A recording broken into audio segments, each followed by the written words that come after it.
वीज मीटरमध्ये छेडछाड करून वीज चोरी केल्याप्रकरणी शैलेंद्र गुलाब दुबे राहणार बागरोजा कॉलनी सावेडी याच्या विरोधात तोफखाना पोलीस ठाण्यात बुधवारी 3 एप्रिलला गुन्हा दाखल करण्यात आला।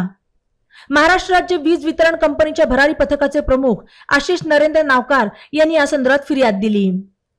नावकार यांच्यासह भरारी पथकातील अधिकारी आणि कर्मचाऱ्यांनी 27 फेब्रुवारी रोजी दुबे यांच्या घरी ते वापरत असलेल्या वीज मीटरची तपासणी केली असता त्यांना वीज चोरीचा संशय आला।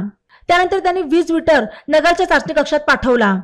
चाचणी कक्षात तपासणी केली असता वीज मीटरमध्ये छेडछाड केल्याचे समोर आले। दुबे यांनी महावितरण कंपनीची सुमारे 19 महिन्यात 1073 युनिटची वीज चोरी केली असून त्याची किंमत अधिभारासह 16,220 रुपये असून तडजोड रक्कम 2,000 होती।